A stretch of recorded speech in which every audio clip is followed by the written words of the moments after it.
And that's when I met Brian Coble, the owner of Pluto Records. Brian would go on to become one of my mentors and dear friends. This was when I learned another very valuable lesson in my life. Who you pick as a mentor in the beginning of your career is extremely important. Don't just add folks into your circle of trust because they look smart, they act cool, or they dress in nothing but Gucci and Armani. Unless your mentor is 2 Chainz. That's okay. If Kiara was here, she'd be so mad when you mentioned Copier. In all seriousness, it's so important to choose people who have your best interest in mind, who have a servant's heart, and exude positivity above all else. These folks will impact your life and in turn cause you to impact others. So my band would survive for a few more years, eventually ending up in Warner Music Group, who started by playing shows in front of 10 people and gradually played shows in front of thousands. You can find our CDs in stores across the globe. Most of those stores don't exist anymore. And some of you in this room are scratching your head wondering, how do you buy music at a store? Is that like an app on your phone? So we had fun, we worked hard, but we were consumed with instant gratification. After every tour, we would all sit around and wonder, why aren't we rich and famous? It is why our focus as sales professionals needs to be on the long haul. Short distance does not help. Eventually, the band fizzled out, and as I made the transition from traveling musician back to the working office, like the rest of the world, I called my dad, who at the time was the only man I could see myself working for after so many years of being my own boss. And because I love sales, I knew this was going to be a good fit for me. So now I want to read you a letter from my father that he wrote to me after I had made my heartfelt attempt to request permission to explore working closer with the family business. It's important to me that I share this with you tonight, as I believe wholeheartedly that picking your boss over picking a company is extremely important, because your boss can have a long-lasting effect on the success that you have, just as mine did with me.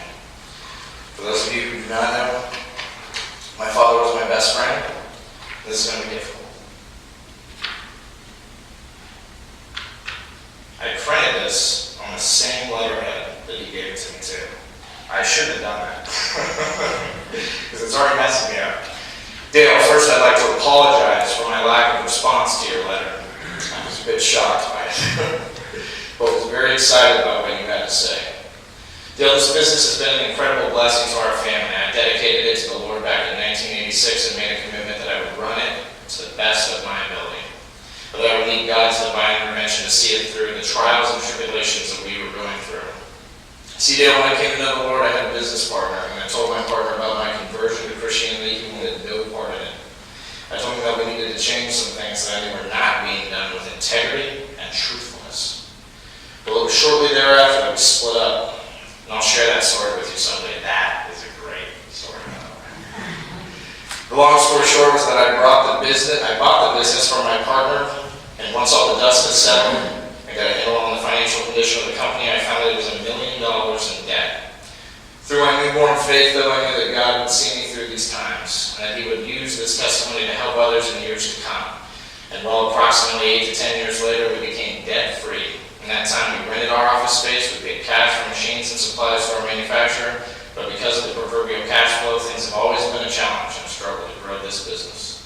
Some of the other issues for us due to the financial state of our company: employee benefits. Lack of employee benefits make us a less attractive company to work for than the larger firms. So let me quit rambling there and tell you that I'm extremely excited about your desire to learn our family business. If I not scared you off yet. That was pretty close. I will commit to teach you every aspect of the business. I will speak to you with grace and understanding. I will be slow to speak and quick to listen. I will become your enthusiasm.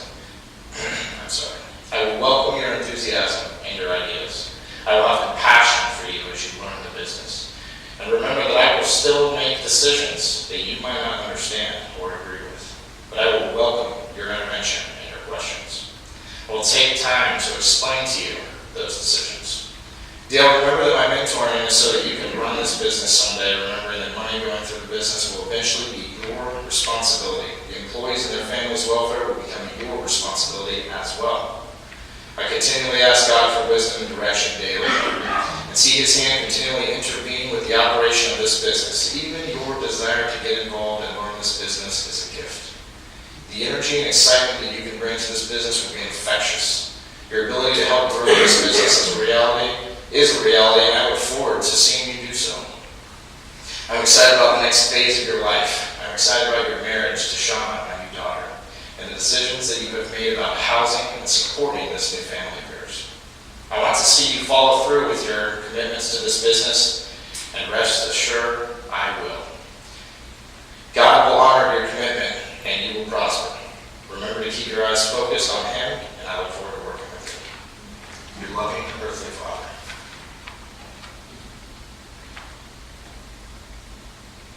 Excuse me.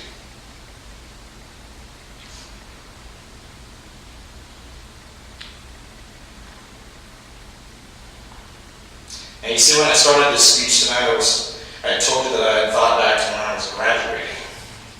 For me, my graduation never happened because I was continually learning from the time I stepped out of high school until this very moment. And that learning will continue. There's letters like this one from my dad that will always remind me of that.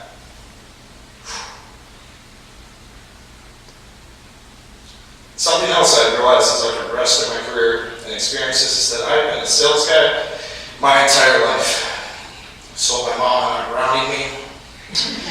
And all the way from the first time that I introduced myself to a stranger on the playground as a kid, or just a few months back when I held the elevator for a random person that I introduced myself to after they were on board with me. So tonight I want you to leave this room understanding that to be the best salesperson possible, you must diligently act on these three things: service, community, and inclusiveness. Serve those who need your products or services. Do not sell. Engage with your prospects as part of your community, not as a sale. Do not shackle yourself to only understanding the product you peddle.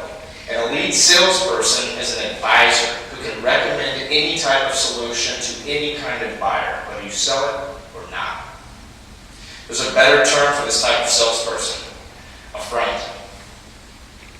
Furthermore, your college experience might mean that you should never stop learning, guys and girls. Learn from your failures and mistakes. Learn from your wins and achievements. Learn from the old dog in the cubicle next to you, which will be me in like 5 more years. So. Learn from the rookie that just started their sales career behind you. Learn from every single experience you encounter throughout the remainder of your life. My father never stopped learning. I consider him to be the greatest salesperson to ever walk this earth, and his legend will never die. So tonight I raise a toast to you. Cheers to the legends you are about to become.